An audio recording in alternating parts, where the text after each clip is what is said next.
طلع البدر علينا من ثنيات الوداع وجب الشكر علينا ما دعا لله داع أيها المبعوث فينا جئت بالأمر المطاع جئت نورت المدينة مرحبا يا خير داع هجرة الهادي ستبقى فجر تاريخ عظيم هجرة الهادي ستبقى فجر تاريخ عظيم وبها الأرواح ترقى نحو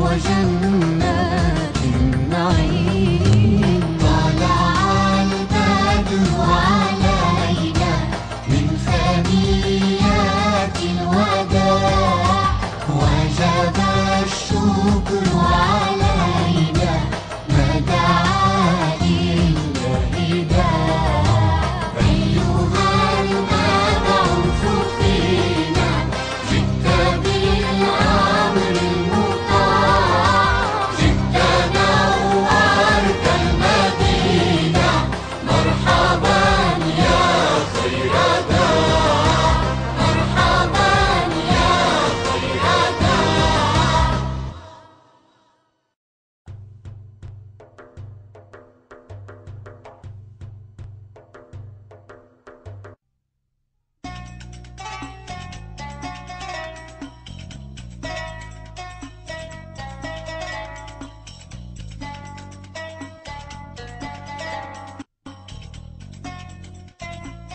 Ali, telefonda birisini chaqiryotidu. Kim ekanligini so'radingmi? Mahmud deydi. Mahmudmi? Uning bilan ko'rishkim yo'q. Meni sirtqa chiqib ketibdi deb qo'ygan. Sen uyda tursan seni qandaqmi yo'q deyalayman. Jiq gap qilmay, men deganda qilgin, bo'la. Unda qila olmayman. Yolg'on aytsam bo'lmaydi. Bu yolg'on gap qilganlik bo'lamda. Ha, seni deyining bo'yicha qilsam yolg'onchi bo'lib qolma. Ishni murakkablashtirmay tezdan men deganda qilgini. Yo'q, unda qila olmayman. Yolg'on aytish harom. Sen buni unutib qoldingmi? Qilmamsan? Men Alloh rozi bo'lmaydigan ishni qila olmayman. Xapsini. Qanday ahvolinglar bolalarım? Yaxshi, o'zingizchi buva? Allohga shukr. Men bu yaxshi turdim bolalarım. Buva, sizdan bir savol so'rsam bo'lamdi? Albatta bo'ladi. Qani so'rg'in qizim. Birisiga bir aylandan telefon kelsa, telefon kelgan kishi boshqa birisiga meni uyda yo'q ekan deb qo'yg'in desa, bu yolg'onchilik kiramdi? Albatta qizim, bu yolg'onchilik bo'ladi. Allohga shukr, yolg'onchilik qilmadim. Nima ish bo'ldi qizim? Assalomu alaykum bova. Va alaykum assalom va rahmatullohi va barakatuhu. Qani endi aytqina qizim, bir ish bo'ldimi? Yo'q, bir ish bo'lmadi. Bayatınroq texi akamga bir telefon kelgan edi. U menga men uyda yo'q deb qo'ygan degandi. Men unimidim shu. Mush ish. Fatima, sen nima deyapsan? Men sana yolg'on aytqin demedim. Faqat menga yordam qilib, meni tanglikdan qutuldirib qo'ygan dedim. Chunki u bola bilan ko'rishkim yo'q edi. Ali, o'zingni besib ol o'g'lim. Nim bo'lganini menga aldirmay aytib bergin. Chonsh yo'q bova, sabaqdishim telefon qilib ekan. Onun bilan paranglashqim bo'lmag'achqa Fatimaga akam uyda yo'q ekan, sirtqa chiqib ketgan o'xshaydi deb qo'ygan degan edim. Hammishmish shu. Fatima deganimni qilmaganligi uchun uningga bek ochig'im keldi. Demak, Fatima sening deganingni qilmadi, shundaqmi? Shundaq. Bunda qilsam yolg'on aytgan bo'laman deb o'lmadi. Seningcha bu yolg'onchilik emasmi? Meningcha bu yolg'onchilikka kirmaydi. Chunki men hech kimning ko'nglini og'ritmadim. Mahmud bilan ko'rishkim yo'q edi. Shunga uning ko'nglini og'ritmaslik uchun Fatimaga meni yo'q ekan deb qo'ygan degan edim. Qara balam, bu qilg'ining yaxshi bo'lmabdi. Fatima to'g'ri qilibdi. Ko'ngli xolamagan ishni deb yoki birisining ko'nglini og'ritmayman deb bo'lsa-mu, yolg'on aytishga bo'lmaydi. Islom dinimiz yolg'on aytishni cheklagan. Yolg'on aytsak Alloh bizdan rozi bo'lmaydi. Payg'ambarimiz Muhammad alayhissalom yolg'onchilik haqida bir hadisda mundoq degan: haqiqatan rostchilik yaxshilikka boshlaydi. Yaxshilik jannatga boshlaydi. Odam rost so'z qilaversa, Alloh taoloning dargohida rostchil deb tutiladi. Yolg'onchilik bo'lsa, gunohga boshlaydi. Gunoh do'zaxga boshlaydi. Bir odam yolg'onchilik qilaversa, Alloh taoloning oldida yolg'onchi deb tutiladi. Rostchil bo'lgan kishilarga Alloh taoloning dargohida mukofot berildi. Hammamizning jannatga kirgisi bor, shundaqmi Ali? Biz uchun jannat eng cho'ng mukofot. Qani, endi aytqini, yolg'onchilik qilsak, bo'lamdikan, bo'lmamdikan. Bo'lmaydikan, bova. Rahmat. Alloh sizdan rozi bo'lsin. Shunga mayli qanday ish bo'lishidan qat'iy nazar, yolg'on aytsak bo'lmaydi. Har vaqt rostchil bo'lishimiz kerak. Xatoligimdan savoq edib, buningdan keyin yolg'on so'zlamayman, bova. Alloh yordamching bo'lsin, bolam. Xo'sh, endi payg'ambarimizning hayotini so'zlab bersam qandoq deysizlar? Anglashqa bekmi taqozo bo'lib ketgan edim. Iymon etmagan mushriklar turlik eskiliklari orqali payg'ambarimizga qarshi chiqqandan keyin musulmonlar buningga qarata qanday tadbir qo'llangandi deb o'ylabdiman. Aferin qizim. Voqelikni esingda yaxshi tutib olibsan. Yana kelib oxir qandoq bo'lgandi deb qiziqib o'tibsan. Bek qiziqib qelyapman. Undaqda boshlaylarmiz. Iymon etmaganlar payg'ambar alayhissalomga to'xtamasdan har xil aziyatlarni yetkaziverdi. Abu Jahl kofirlarning katta beshi edi. Bir kuni payg'ambarimiz va sahobalar Ka'baning yonida namoz o'qiyotganda Abu Jahl xalqni quturtib namoz o'qiyotgan musulmonlarga hujum qildi.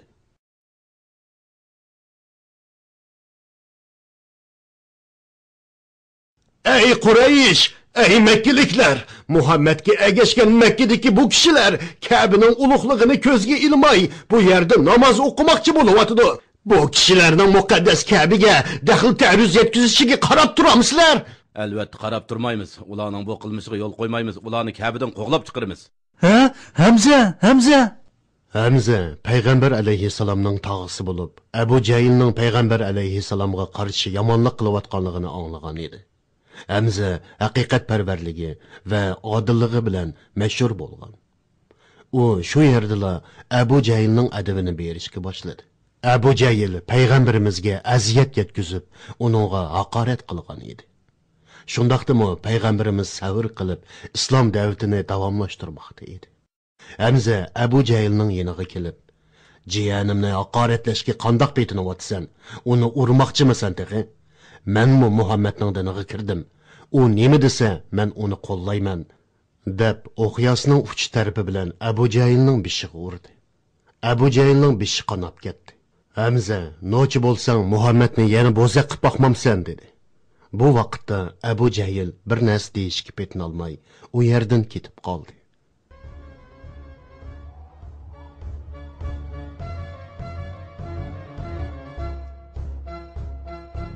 Qurayshning palvoni Hamzaning musulmon bo'lib Muhammadga ergishib ketadiganligini hech kim o'ylabmi baxmagan bo'lg'aydi.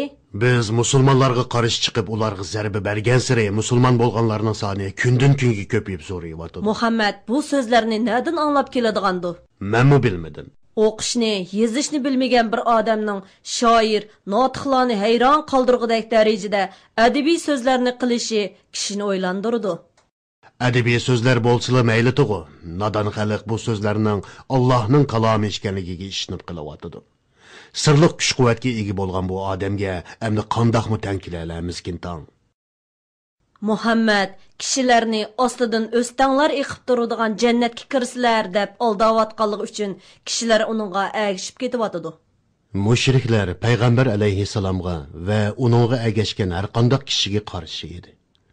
Ular har xil hiyla mikrlar orqali payg'ambar alayhissalomni yo'lidan qaytarishga urinadi. Uning bilan munozirlashadi. O'zlari mat bo'lsa-mu, yana uni haqoratlab masxir qilishadi. Mushundaq munozirlarning birida mushriklar payg'ambar alayhissalomdan o'zining so'zlayotganlarini isbotlash uchun dalil ko'rsatishini talab qildi. Payg'ambar alayhissalom ularning aziyatlariga pisandmi qilib qo'ymaydi. Hammaga sabr qilib o'tkazib o'tadi.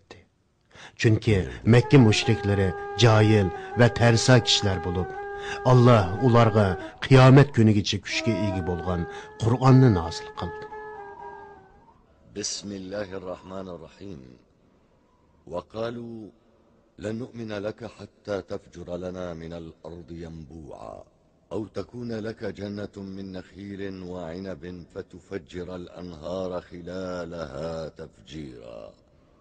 أو تسقط السماء كما زعمت علينا كسفا أو تأتي بالله والملائكة قبيلا أو يكون لك بيت من زخرف أو ترقى في السماء ولن نؤمن لرقيك حتى تنزل علينا كتابا نقرأه قل سبحان ربي هل كنت إلا بشرا رسولا صدق الله العظيم.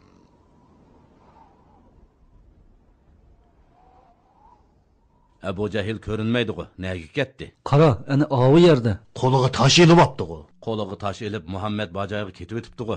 Abu Cahil, to'xta deyman. Sen zodin nima ish qilyapsan? Nima bo'lganda? Boshqachilik ko'rindi. Cho'qimdir ish bo'pti. Uni majlis xonimizga olib boraylik.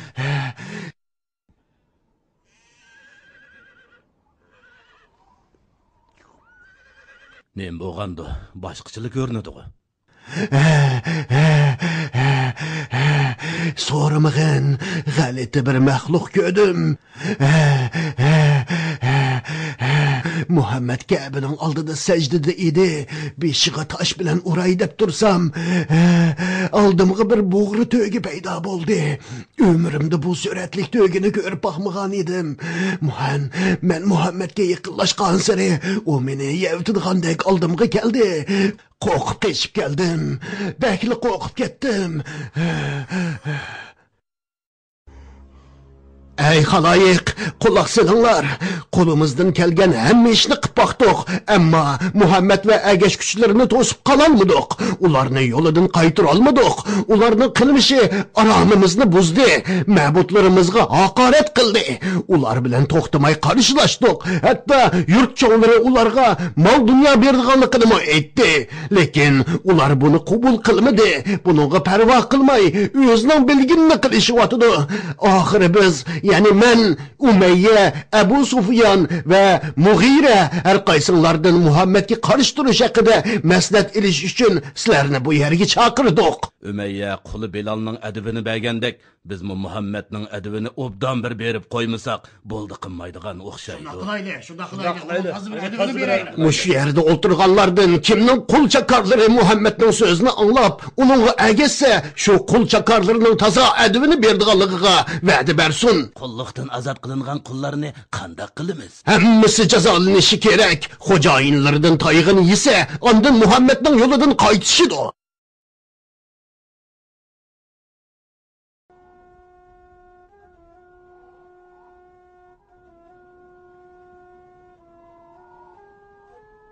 Qarindishim, sabr qilgin. Ya shahid bo'lamiz, ya haqiqatni namoyon qilamiz. Alloh biz bilan billa. Payg'ambarimiz yonimizda. Tunugin texi payg'ambarimiz oramizda o'ltirgan Yasirga sabr qilgan, sabr qilishning mukofoti jannatdir degan edi.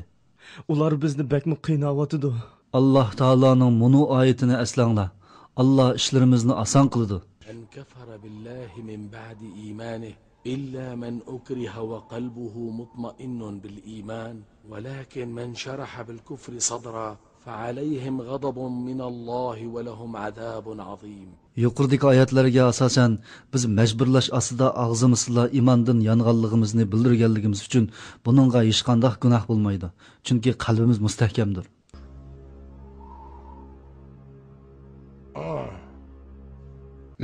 Tura, seni jannatga yo'lga sep qo'yay. Uni bog'langlar.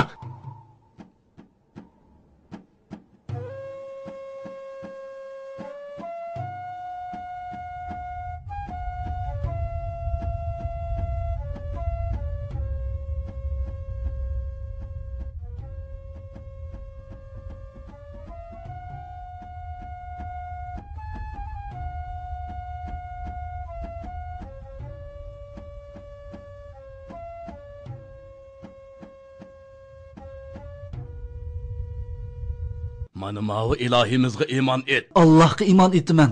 La ilaha illalloh, Muhammadun Rasululloh. Allohdan boshqa iloh yo'qdir. Muhammad alayhisalom Allohning elchisidir.